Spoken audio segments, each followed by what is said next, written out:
ಶ್ರೀ ಸದ್ಗುರು ಸಿದ್ಧಾರೂಢಾಯ ನಮಃ. ಗುರು ಬ್ರಹ್ಮ ಗುರುರ್ವಿಷ್ಣು ಗುರುರ್ದೇವ ಮಹೇಶ್ವರ ಗುರು ಸಾಕ್ಷಾತ್ ಪರಬ್ರಹ್ಮ ತಸ್ಮೈ ಶ್ರೀ ಗುರುವೇ ನಮಃ. ನಮ್ಮ ಚರಿತ್ರೆಯ ನಾಯಕರಾಗಿರ್ತಕ್ಕಂಥ ಪರಮಪೂಜ್ಯ ಸದ್ಗುರು ಶ್ರೀ ಗರಗದ ಮಡಿವಾಳ ಶಿವಯೋಗಿಗಳು ತಮ್ಮ ದಕ್ಷಿಣ ಭಾರತದ ಸಂಚಾರ ಕಾಲದೊಳಗೆ ಮೈಸೂರು ಪ್ರಾಂತಕ್ಕೆ ಆಗಮಿಸ್ತಾರೆ.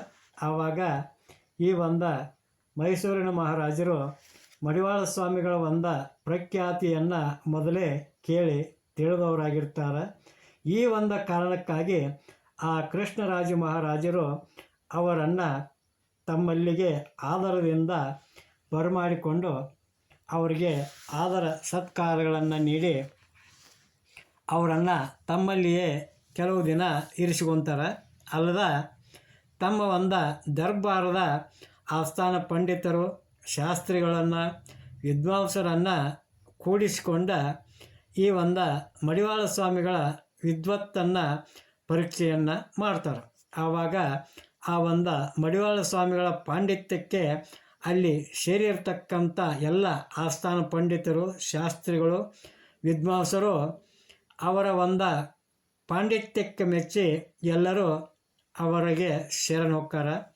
ಆ ಪಾಂಡಿತ್ಯವನ್ನು ನೋಡಿದಂಥ ಕೇಳಿದಂಥ ಮಹಾರಾಜ ಪರಿಪರಿಯಿಂದ ಅವರಿಗೆ ಸೇವೆಯನ್ನು ಸಲ್ಲಿಸ್ತಾನೆ. ಹಂಗೆ ಅಲ್ಲದ ಅವರಿಗೆ ಬೇಕಾಗಿರ್ತಕ್ಕಂಥ ಎಲ್ಲ ರೀತಿಯ ವ್ಯವಸ್ಥೆಯನ್ನು ಮಾಡಿಕೊಡ್ತಾನೆ. ಅಲ್ಲಿ ಇರುವಷ್ಟು ದಿವಸ ಆ ಅರಮನೆಯ ಗುರುಪೀಠವಾಗಿರ್ತಕ್ಕಂಥ ಪರಕಾಲ ಮಠದ ಸ್ವಾಮಿಗಳು ಸಹಿತ ಮಡಿವಾಳಪ್ಪನವರನ್ನು ಅತಿ ಪ್ರೇಮ ಆಧಾರಗಳಿಂದ ಗೌರವಿಸ್ತಿದ್ದರು. ಸ್ವಾಮಿಗಳು ಆ ಮೈಸೂರಿನಲ್ಲಿ ಇರುವವರೆಗೂ ದಿನಲೂ ವಿದ್ವಜ್ಜನರ ಸಭೆಗಳು ನಿತ್ಯೋತ್ಸವಗಳು ನಡೀತಿತ್ತು. ಅಲ್ಲದ ಆ ಕೃಷ್ಣರಾಜ ಮಹಾರಾಜರು ಮಡಿವಾಳ ಸ್ವಾಮಿಗಳನ್ನು ಚಾಮುಂಡಿ ಬೆಟ್ಟಕ್ಕೆ ಸಹಿತ ಕರ್ಕೊಂಡು ಹೋಗಿ ಅಲ್ಲೇ ಸಾವಿರಾರು ಜಂಗಮರಿಗೆ ಅನ್ನ ಸಂತರ್ಪಣೆಯನ್ನು ಮಾಡಿಸಿ ವಸ್ತ್ರದಾನವನ್ನು ಮಾಡ್ತಾರೆ. ಹಿಂಗಲ್ಲದ ಸ್ವಾಮಿಗಳು ತಮ್ಮ ಸಕಲ ಪರಿವಾರದೊಂದಿಗೆ ಆ ನಂಜುಂಡೇಶ್ವರನಿಗೆ ಹೋಗಿ ಅಲ್ಲಿಯೂ ಎಷ್ಟೋ ಜನರಿಗೆ ಅನ್ನ ಸಂತರ್ಪಣೆಯನ್ನು ಮಾಡಿಸ್ತಾರೆ. ಅಲ್ಲಿಂದ ಆ ಮಹಾರಾಜನಿಂದ ಬೀಳ್ಕೊಡುಗೆಯನ್ನು ಪಡ್ಕೊಂಡಂಥ ಮಡಿವಾಳ ಸ್ವಾಮಿಗಳು ಮುಂದೆ ತಮ್ಮ ದೇಶ ಸಂಚಾರಕ್ಕಾಗಿ ಪ್ರಯಾಣವನ್ನು ಬೆಳೆಸ್ತಾರೆ. ಹಿಂಗೆ ಮುರುಗೋಡ್ದಾಗಿದ್ದಾಗ ಅವರ ಸಿದ್ಧನಗವಿಯೊಳಗೆ ಪ್ರತಿದಿನಾಲೂ ಆ ಮಡಿವಾಳಜ್ಜನ ಲಿಂಗ ಪೂಜೆಗೆ ಅವರ ಶಿಷ್ಯನಾಗಿರ್ತಕ್ಕಂಥ ಕಾಳು ತಿನ್ನೋ ಭಾವ ಆಗ್ತಕ್ಕಂಥ ಭಕ್ತ ಪ್ರತಿದಿನ ಉಳುವಿಗೆ ಹೋಗಿ ಆ ತುಂಬಿ ಹೂಗಳನ್ನು ತಂದು ಆ ಮಡಿವಾಳಜ್ಜನ ಶಿವಪೂಜೆಗೆ ಕೊಡ್ತಿದ್ದ. ಅದು ಹೆಂಗಪ್ಪ ಅಂತಂದ್ರೆ 3 ತಾಸಿನೊಳಗೆ ಆತ ಉಳುವಿಗೆ ಹೋಗಿ ಬರ್ತಿದ್ದ. ಇದನ್ನು ನೋಡಿದಂಥ ಅಲ್ಲಿಯ ಇನ್ನುಳಿದ ಭಕ್ತ ಜನ ಎಲ್ಲ ಆ ಕಾಳು ತಿನ್ನೋ ಭಾವನನ್ನು ಕೇಳ್ತಾರೆ. ಏನಂತ ಕೇಳ್ತಾರೋ ಅಂತಂದ್ರೆ, ನೀನು 3 ತಾಸಿನೊಳಗೆ ಉಳುವಿಗೆ ಹೋಗಿ ಹೊರಳಿ ಬಂದ ಅಜ್ಜವರ ಲಿಂಗ ಪೂಜಾಕ್ಕೆ ಆ ತುಂಬಿ ಹೂ ತಂದು ಕೊಡ್ತೀಯಲ್ಲ, ಇದು ಹೆಂಗೆ ಸಾಧ್ಯ ಐತಿ ನಿನಗೆ ಅಂತೇಳಿ ಕೇಳ್ತಾರೋ. ಆವಾಗ ಆ ಕಾಳು ತಿನ್ನೋ ಭಾವ ಅಂತಕ್ಕಂಥ ಭಕ್ತಿ ಹೇಳ್ತಾನೆ, ನನಗೆ ಅದರ ಬಗ್ಗೆ ಏನೂ ಗೊತ್ತಿಲ್ಲ, ಆದರೆ ಸ್ವಾಮಿಗಳು ನನ್ನನ್ನು ಹೆಂಗೆ ಅಲ್ಲಿಗೆ ಮುಟ್ಟಿಸ್ತಾರೋ ಅನ್ನುವಂಥದ್ದು ನನಗೆ ತಿಳಿದಂಗೆ ಆಗೈತಿ. ಮಡಿವಾಳ ಸ್ವಾಮಿಗಳು ನನಗೆ ಆವಿಗೆಯನ್ನು ಕೊಟ್ಟಾರ. ಅಂದ್ರೆ ಆವಿಗೆ ಅಂತಂದ್ರೆ ಕಟ್ಟಿಗೆಯಿಂದ ಮಾಡಿರ್ತಕ್ಕಂಥ ಪಾದರಕ್ಷೆಗಳು. ಸ್ವಾಭಾವಿಕವಾಗಿ ಸನ್ಯಾಸಿಗಳು ಸ್ವಾಮಿಗಳು ಅವುಗಳನ್ನು ಮೆಟ್ಟುವಂಥ ಪದ್ಧತಿ ನಮ್ಮೊಳಗೆ ಐತಿ. ಅಂಥ ಆವಿಗೆಗಳನ್ನು ಮಡಿವಾಳ ಸ್ವಾಮಿಗಳು ಆ ಕಾಳು ತಿನ್ನೋ ಭಾವಾಗ ಕೊಟ್ಟಿದ್ದರು. ಅವ ಮೆಟ್ಕೊಂಡ ತಕ್ಷಣ ವಾಯು ವೇಗದೊಳಗೆ ಅವ ಸಂಚಾರ ಮಾಡ್ತಿದ್ದ. ಆ ಸ್ಫೂರ್ತಿ ಅವನಲ್ಲಿ ಬರ್ತಿತ್ತು. 3 ತಾಸಿನೊಳಗಾಗಿ ಉಳುವಿಗೆ ಹೋಗಿ ಬರಲಿಕ್ಕೆ ಅವನಿಗೆ ವೇಳೆ ಸಾಕಾಕಿತ್ತು. ಆ ತುಂಬಿ ಹೂಗಳನ್ನು ತಂದ ಸ್ವಾಮಿಗಳಿಗೆ ಕೊಟ್ಟ ಅಂತಂದ್ರೆ ಅವುಗಳನ್ನು ಆ ಆವಿಗೆಗಳನ್ನು ಕಳಚಿ ಅಂದ್ರೆ ಅವನ್ನ ತೆಗೆದ ಅವ ನಡ್ಯಾಕತ್ತಿದ ಅಂತಂದ್ರೆ ಪೂರ್ವಸ್ಥಿತಿ ಅಂದ್ರೆ ಒಬ್ಬ ಸಾಮಾನ್ಯ ಮನುಷ್ಯ ಹೆಂಗೆ ನಡಿಗೆ ನಡಿತಾನೋ ಅದ ಒಂದು ನಡಿಗೆಯ ಸ್ಥಿತಿಗೆ ಅವ ಬರ್ತಿದ್ದ ಅಂತೇಳಿ ತಿಳ್ಕೊಂಡ ಆ ಒಂದು ಕಾಳು ತಿನ್ನೋ ಭಾವ ಅಲ್ಲಿ ಆ ಭಕ್ತರಿಗೆ ನೆರೆದಂಥ ಜನಕ್ಕೆ ಹೇಳಿದಾಗ ಅದು ಹೆಂಗೆ ಸಾಧ್ಯ ಐತಿ ಅಂತಕ್ಕಂಥದ್ದನ್ನು ಸ್ವಾಮಿಗಳನ್ನು ಕೇಳಬೇಕು ಅಂತಕ್ಕಂಥ ಒಂದು ಧೈರ್ಯ ಯಾರಿಗೂ ಬರಲಿಲ್ಲ. ಯಾಕೆ ಅಂತಂದ್ರೆ ಅಂಥ ಒಂದು ತಪೋನಿಷ್ಠ ಸದ್ಗುರುಗಳನ್ನು ತಡೆವೆ ಹಿಂದೆ ಆ ಕಿತ್ತೂರಿನ ಮಹಾರಾಜ ಆ ಕಿತ್ತೂರಿನ ಸಂಸ್ಥಾನವೇ ಹಾಳಾಗಿ ಹೋಗೈತಿ ಅಂತಂದ ಮ್ಯಾಗ ಅಂಥ ಒಂದು ಕೆಟ್ಟ ಪರಿಸ್ಥಿತಿ ನಮಗೆ ಬರೋದು ಬೇಡ ಅಂತೇಳಿ ತಿಳ್ಕೊಂಡ ಎಲ್ಲ ಭಕ್ತರು ಅವರು ಸುಮ್ಮನೆ ಹಾಕಿದ್ರು. ಹಿಂಗೆ ಒಂದು ಕಾಲದೊಳಗೆ ಮಡಿವಾಳ ಅಜ್ಜ ಹುಬ್ಬಳ್ಳಿ ಒಂದು ತಾಲೂಕಿನ ಒಂದು ಹಳ್ಳಿಯೊಳಗೆ ನಿಂಗಮ್ಮ ಅಂತಕ್ಕಂಥ ಒಬ್ಬ ಭಕ್ತಳು ಇರ್ತಾಳೆ. ಆಕೆ ಭಾಳ ಬಡವಿರ್ತಾಳು. ಆಕೆಗೆ ಮಕ್ಕಳನ್ನುವಂಥವ್ರು ಇದ್ದಿದ್ದಿಲ್ಲ, ಬಂಧು ಬಳಗನೂ ಇದ್ದಿದ್ದಿಲ್ಲ. ಆಕೆ ಒಬ್ಬಂಟಿಯಾಗಿದ್ಲು. ಆಕೆ ತನ್ನ ಉಪಜೀವನ ಮಾಡೋ ಸಲುವಾಗಿ ಒಂದು ಎಮ್ಮೆಯನ್ನು ಸಾಕಿದ್ಲು. ಅದರ ಒಂದು ಹೈನ ಮಾರೆ ಆಕೆ ಹೊಟ್ಟೆ ತುಂಬ್ಕೋತಿದ್ಲು. ಆದ್ರೆ ಆ ಹೆಣ್ಮಗಳು ಈ ಮಡಿವಾಳ ಅಜ್ಜನಲ್ಲಿ ಅತಿಯಾದ ಒಂದು ಭಕ್ತಿಯನ್ನು ಇಟ್ಟಿದ್ಲು. ಇಂಥ ಒಂದು ಟೈಮ್ದೊಳಗೆ ಆ ಎಮ್ಮೆ ಹಿಂಡ್ತಾ ಒಮ್ಮಿಂದೊಮ್ಮಿಗೆ ಹಿಂಡೋದನ್ನು ಬಂದ್ ಮಾಡಿಬಿಡ್ತೈತಿ. ಆವಾಗ ಆ ಹೆಣ್ಮಗಳು ಬಡವಿ ಬಲ್ಲವ್ರ ಹತ್ರ ಹೋಗಿ ಈ ಸಂಗತಿಯನ್ನು ತಿಳಿಸ್ತಾಳೆ. ಆವಾಗ ಯಾರೋ ಹೇಳಿದ್ದು ಕೇಳಿ ಯಂತ್ರ ಮಂತ್ರ ತಂತ್ರಗಳನ್ನು ಮಾಡಿಸಿ ಅದರ ಕೊರಳೊಳಗೆ ತಂದ ಕಟ್ತಾಳು. ಎಷ್ಟೇ ಪ್ರಯತ್ನ ಮಾಡಿದರೂ ಎಮ್ಮೆ ಸುತಾರಾಮ ಹಿಂಡೋದಿಲ್ಲ. ಆವಾಗ ಆ ಹೆಣ್ಮಗಳಿಗೆ ಒಮ್ಮಿಂದೊಮ್ಮಿಗೆ ಮಡಿವಾಳಜ್ಜನ ನೆನಪಕ್ಕತ್ತಿ. ಆವಾಗ ಆ ಹೆಣ್ಮಗಳು ಹರಕೆ ಹೊತ್ಕೋತಾಳೆ. ಏನಂತ ಹರಕೆ ಹೊತ್ಕೋತಾಳು ಅಂತಂದ್ರೆ, ಅಪ್ಪ ಮಡಿವಾಳೇಶ, ನನ್ನ ಎಮ್ಮೆ ಸರಿಯಾಗಿ ಹಿಂಡಲಿ, ಅದು ಸರಿಯಾಗಿ ಹಿಂಡಕ್ಕೆ ಹತ್ತಿ ಅಂತಂದ್ರೆ ಒಂದು ಒಪ್ಪತ್ತಿನ ಹಾಲು ತಂದು ನಿನಗೆ ಮುಟ್ಟಿಸ್ತೇನೆ ಅಂತೇಳಿ ತಿಳ್ಕೊಂಡ ತನ್ನ ಮನಸ್ಸಿನೊಳಗನ ಹರಕೆ ಮಾಡಿಕೊಂಡ ಭಕ್ತಿಯಿಂದ ಬೇಡ್ಕೊಂಡ ಆ ಒಂದು ಸ್ವಾಮಿಗಳಿಗೆ ತನ್ನ ಮನೆಯಿಂದಲೇ ನಮಸ್ಕಾರ ಮಾಡ್ತಾಳೆ. ಅಲ್ಲದ ಆ ಮಡಿವಾಳಜ್ಜನ ಅಂಗಾರವನ್ನು ಆ ಎಮ್ಮೆ ಮೈ ತುಂಬ ಎಲ್ಲ ಹಚ್ತಾಳೆ. ಆವಾಗ ಆ ಒಂದು ಮಡಿವಾಳಜ್ಜನ ಆಶೀರ್ವಾದದಿಂದ ಒಂದು ಮಹಿಮೆಯಿಂದ ಆ ಎಮ್ಮೆ ಮೊದಲಿನಂಗೆ ಹೈನ ಮಾಡಕತ್ತಿ ಹಿಂಡಾಕತ್ತಿ. ಆವಾಗ ಇದನ್ನು ನೋಡಿದಂಥ ಆ ನಿಂಗಮ್ಮನಿಗೆ ಅತ್ಯಾನಂದ ಆಯಿತು, ಸಂತೋಷ ಆಯಿತು. ಈ ಒಂದು ಆನಂದದ ಬರೋದೊಳಗೆ ಆಕೆ ಆ ಮಡಿವಾಳಜ್ಜನಿಗೆ ಹಾಲು ತಂದು ಮುಟ್ಟಿಸೋದನ್ನು ಮರ್ತು ಬಿಟ್ಲು.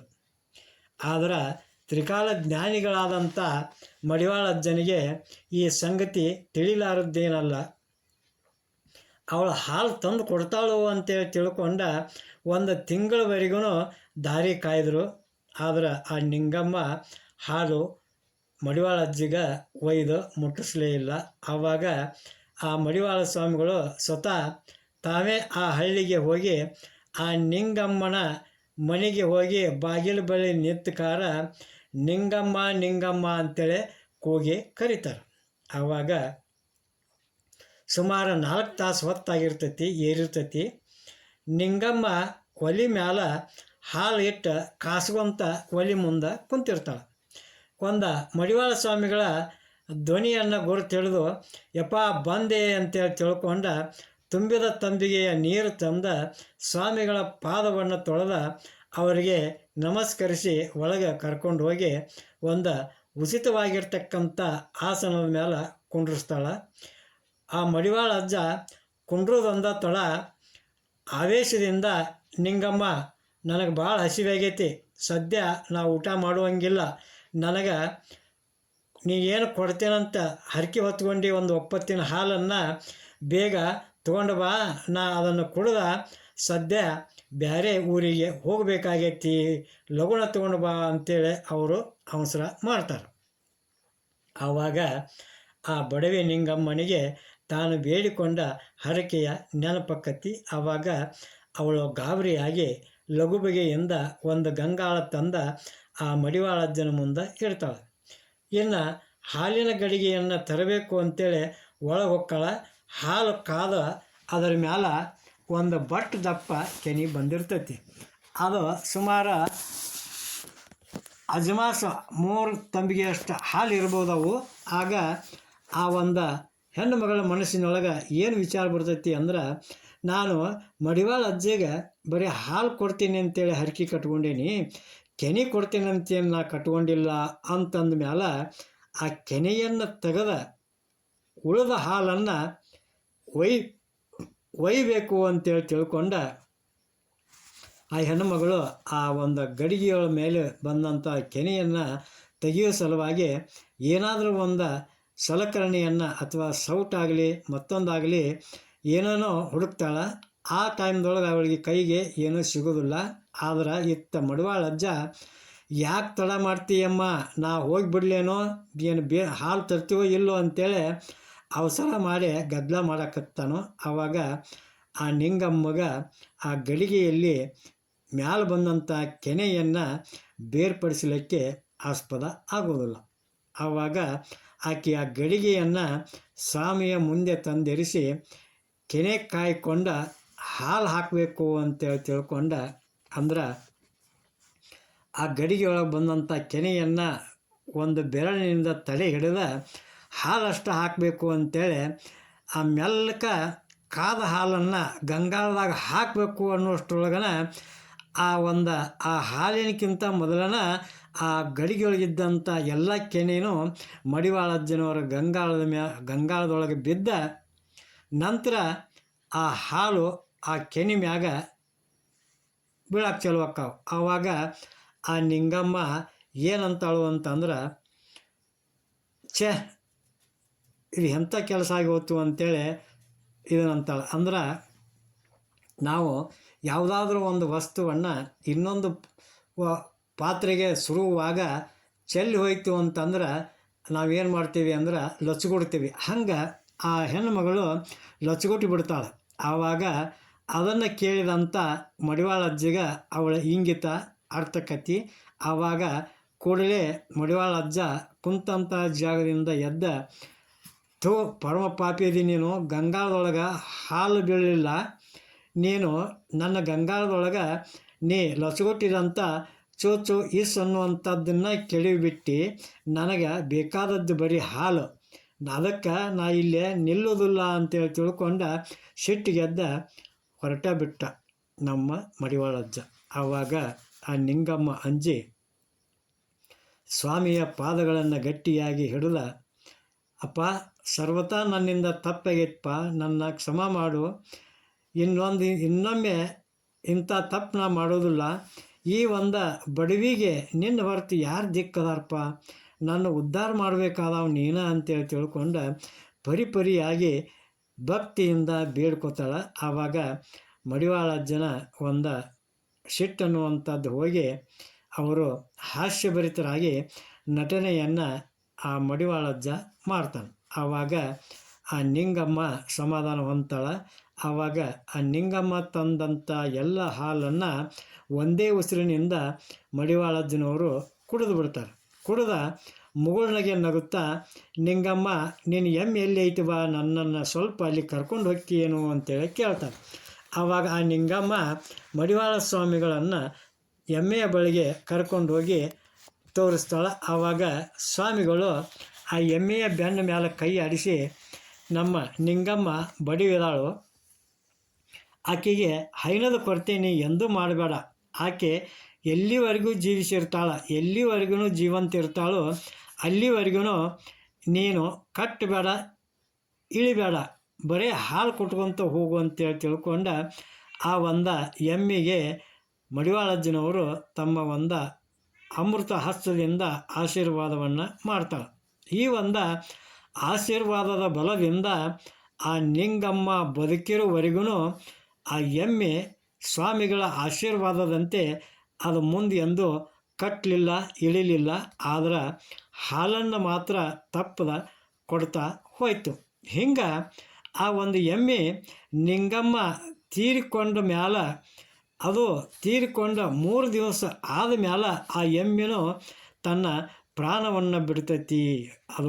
ಅದು ಕೂಡ ಸತ್ತು ಹೊಕ್ಕತಿ ಅಂತೇಳಿ ತಿಳ್ಕೊಂಡು ಈ ಒಂದು ಪವಾಡದೊಳಗೆ ಬರ್ತೈತಿ. ಇಂಥ ಒಂದು ಮಹಿಮಾ ಪುರುಷರಾಗಿರ್ತಕ್ಕಂಥ ಮಡಿವಾಳಜ್ಜನ ಒಂದು ಸೇವೆಯನ್ನು, ಒಂದು ಭಕ್ತಿಯನ್ನು, ಅವರ ಒಂದು ನಾಮಸ್ಮರಣೆಯನ್ನು ಮಾಡಿ ನೀವೆಲ್ಲರೂ ಕೂಡ ಆ ಒಂದು ಮಡಿವಾಳ ಅಜ್ಜನ ಕೃಪೆಗೆ ಪಾತ್ರರಾಗೋನು ಅಂತೇಳಿ ತಿಳ್ಕೊಂಡು ಹೇಳ್ತಾ ಇವತ್ತಿನ ಈ ಒಂದು ಮಡಿವಾಳ ಅಜ್ಜನ ಕಥೆಯ ಒಂದು ಸಾರಾಂಶವನ್ನು ಮುಕ್ತಾಯಗೊಳಿಸೋಣ ಅಂತ ಹೇಳ್ತಾ, ಜೈ ಮಂಗಲಂ, ಜೈ ನಮಃ ಪಾರ್ವತೀಪತಿ ಶಿವ ಹರ ಹರ ಮಹಾದೇವ. ಶ್ರೀ ಸದ್ಗುರು ಸಿದ್ಧಾರೂಢಾಯ ನಮಃ. ಶ್ರೀಮನ್ಯ ಶಿವಯೋಗಿ ಮಹಾರಾಜ್ ಕಿ ಜೈ.